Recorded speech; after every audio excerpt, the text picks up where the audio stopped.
Samaj party ఆధ్వర్యంలో ప్రజావాణిలో జిల్లా అదనపు కలెక్టర్ దేవ సహాయం 4 అంశాల వినతి పత్రం సమర్పించారు। ఈ కార్యక్రమంలో బీఎస్సీ రాష్ట్ర ఈసీ మెంబర్ పృథ్వీరాజ్, జిల్లా ఇన్ఛార్జ్ కళ్యాణులు మాట్లాడుతూ 4 అంశాల వినతి పత్రం ఇవ్వడం జరిగిందని తెలిపారు। మొదటగా నాగర్ కర్నూలు జిల్లా ఏర్పడి దాదాపు 10 సంవత్సరాలు అవుతుందని, ఇక్కడి రాజకీయ పదవులు అనుభవిస్తున్న ఎమ్మెల్యే, ఎంపీలు మారుతున్నా ఇక్కడికి వచ్చిన కలెక్టర్లు, ఎస్పీలు మరియు జిల్లా అధికారులు అంతా బదిలీ అయి వెళ్తున్న కింది స్థాయిలో ఉన్న సిబ్బంది బదిలీలు లేకుండా అలానే ఎలా ఉంటున్నారని ప్రశ్నించారు। ఇది ఎలా సాధ్యమని నిలదీశారు। నాగర్ కర్నూలు జిల్లా కలెక్టర్ ఆఫీస్కి వచ్చి వినతి పత్రం ఇవ్వడం జరిగింది కలెక్టర్ గారికి। విషయం ఏంటంటే దాదాపుగా అకాల వర్షం కురుస్తున్నది। ఇప్పటి వరకు అధికారులు దాదాపుగా ప్రజలు అప్రమత్తంగా ఉండాలి। ఎందుకంటే ఈ ప్రజారికంలో అధికారులు అలర్ట్గా ఉండి వాళ్ళు సరైన వారికి సౌకర్యాలు కల్పించాల్సిన బాధ్యత ప్రభుత్వాలపైన ఉన్నది। కాబట్టి బహుజన్ సమాజ్ పార్టీ ప్రజల కోసం ఈ అకాల వర్షంను అప్రమత్తంగా ఉండాలని తెలియజేస్తుంది। అదేవిధంగా దాదాపుగా నాగర్ కర్నూలు జిల్లాలో 2016లో జిల్లా ఏర్పడిన తర్వాత ఇప్పటి వరకు కూడా అతిథి గృహం అనేది లేదు। ప్రజా సంఘాలు, కుల సంఘాలు, అదేవిధంగా ఆర్గనైజేషన్స్, స్టూడెంట్ ఆర్గనైజేషన్కి ఒక ప్రెస్ మీట్ పెట్టుకోవడానికి వాళ్ళకు ఒక కార్యాలయం కానీ ఇప్పటి వరకు నాగర్ కర్నూలు జిల్లా కేంద్రంలో అలాంటి సౌకర్యాలు కల్పించట్లేదు। ఎన్నో విధంగా ఆర్ఎన్పి గెస్ట్ హౌస్ పాతది ఉండగా దాన్ని కూల్చివేసి దాదాపు 1000 కోట్ల టెండర్లకు అమ్ముకున్నారు, ఉన్న వాళ్ళకు మాత్రమే అమ్ముకున్నారు। కాబట్టి ప్రజల కోసం, ప్రజల నిరంతరం పనిచేసే అసోసియేషన్ల కోసం ఎవరు తాపత్రయపడతలేరు। కాబట్టి వెంటనే కలెక్టర్ గారికి విజ్ఞప్తి చేస్తున్నాం। మేము ఏమంటే అతిథి గృహం ఉండడం వల్ల కనీసం కార్యాచరణ రెగ్యులర్గా ఒక మీటింగ్లు అయ్యేటి, గెస్ట్ హౌస్ ఉండేటివి, అలాంటి చర్య లేకుండా ఇప్పటికీ ప్రజల కోసం, ప్రశ్నించే వాళ్ళ కోసం ఇప్పటివరకు ఎలాంటి సౌకర్యాలు కలిగించకుండా చేస్తున్నారు। కాబట్టి దీన్ని మేము తక్షణమే ఈ గెస్ట్ హౌస్ను ఓపెన్ చేసి అన్ని ప్రజా సంఘాలకు, అదేవిధంగా అన్ని పార్టీలకు ప్రెస్ మీట్ కానీ వాళ్ళకి సౌకర్యం కల్పించాలని కోరుతున్నాం। జై భీమ్, జై భారత్। సమాజ్ పార్టీ ఆధ్వర్యంలో 4 అంశాలపై జిల్లా కలెక్టర్ గారికి వినతి పత్రం ఇవ్వడం జరిగింది।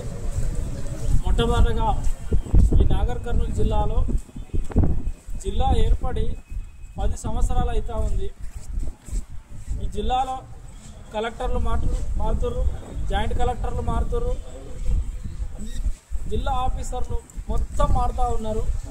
కానీ కొంతమంది కింది స్థాయి సిబ్బంది ఇక్కడ పని చేయబట్టి 10 సంవత్సరాలు అవుతా ఉన్నా కులంతోనో, డబ్బుతోనో, అధికారంతోనో మేనేజ్మెంట్ చేసుకుంటూ వాళ్ళ ఆఫీసులలో తిష్ట వేసుకొని కూర్చొని అనేక రకాల అవినీతి అక్రమాలకు పాల్పడుతూ ఉన్నారు। ఆ విషయం పట్ల మేము ఈరోజు జిల్లా జాయింట్ కలెక్టర్ గారికి వినతి పత్రం ఇవ్వడం జరిగింది। ఈ కలెక్టర్ కార్యాలయంలో నిర్వహిస్తున్న మాడా ఆఫీసులో ఒక ఉద్యోగిని 10 సంవత్సరాల పాటు ఇక్కడనే ఉంటుంది। ఆమెకు నిజామాబాద్ జిల్లాకు ట్రాన్స్ఫర్ అయ్యింది। ఆమె వేరే వాళ్ళకి ఛార్జ్ ఇచ్చి వెళ్ళిపోవాలి, కానీ అట్లా జరగకుండా ఇప్పటి వరకు అదే కుర్చీని అట్టు పెట్టుకొని ఉంది। అట్లాగే జిల్లా కేంద్రంలో డిటిఓ కార్యాలయం ఉంది। డిటిఓ కార్యాలయం కూడా ఒక మహిళా ఉద్యోగి ఏవో జూనియర్ అసిస్టెంట్గా పనిచేస్తూ ఉంది। ఆమె కూడా 10 సంవత్సరాల నుంచి అక్కడనే పనిచేస్తూ ఉంది। మా దృష్టికి ఈ 2 విషయాలు వస్తే పార్టీ పరంగా మేము కలెక్టర్ గారిని కలిసి విన్నవించి వీళ్ళు 10 ఏళ్ళుగా ఇక్కడ పనిచేయడానికి అసలు కారణం ఏంది, ఎవరి ద్వారా వీళ్ళు 10 ఏళ్ళు ఇక్కడ పనిచేస్తూ ఉన్నారు తక్షణం వెరిఫై చేసి ఎవరి ఒరిజినల్ స్థానాలకు వాళ్ళని పంపాలని మేము కోరడం జరిగింది। ఒకవేళ జిల్లా అధికారులు సానుకూలంగా స్పందించి చర్యలు చేపడితే బాగుంటుంది। చర్యలు చేపట్టిన యెడల మేము ఆ కార్యాలయాల ముందర ధర్నా కార్యక్రమాలు కూడా చేస్తామని తెలియజేస్తూ ఉన్నాం।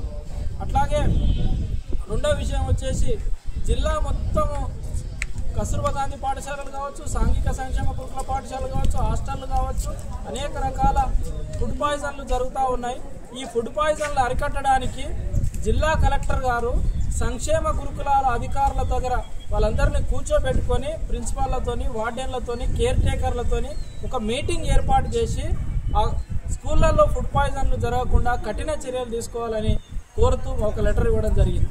అట్లాగే తెలంగాణ సాంఘిక సంక్షేమ గురుకుల పాఠశాల సెక్రటరీ నిన్న మొన్నటి దాకా అలుగు వర్షిణి గారు డిప్యుటేషన్ పైన సెంట్రల్ సర్వీస్ పోవాలి, ఇంకా ఆఫీసులోనే ఉందంట। ఆమె ఏమిచ్చిందంటే ఇంకా విద్యా సంవత్సరం ఒక సుమారు 6 నుంచి 7 నెలలు ఉంది। ఈ 7 నెలల పరిమితి కాలానికి టెండర్లు వేయడానికి ఒక్కొక్క టెండర్దారుడు 3 కోట్ల రూపాయల వార్షిక టర్నోవర్ చూపించి దాంట్లో 5% 55 లక్షల రూపాయల ఈఎండి కట్టాలని నిబంధనలు పెట్టి టెండర్లు ఇచ్చింది. దీన్ని మేము తక్షణం ఖండిస్తూ ఉన్నాం. ఎందుకంటే ఇప్పటిదాకా టెండర్లు ఈ ప్రాంతంలో ఉన్న నిరుద్యోగులకు ఒక వరంగా ఉండి వాళ్ళు ఏదో 5 రూపాయలు 10 రూపాయలు సంపాదించుకోవడానికి పిల్లలకు సర్వీస్ చేయడానికి అవకాశం ఉంటే గురుకుల టెండర్లను మొత్తం కార్పొరేటీకరణ చేసిన అలుగు వర్షిని వైఖరిని ఖండిస్తూ ఆ ఏకపక్షంగా ఇచ్చిన టెండర్లను రద్దు చేసి గురుకుల టెండర్లను పాత పద్ధతిలోనే నిర్వహించి పాత పద్ధతిలోనే ₹1,00,000 ఈఎండి పెట్టి గురుకుల టెండర్లను మళ్ళీ నిర్వహించాలని మేము డిమాండ్ చేస్తూ ఉన్నాం.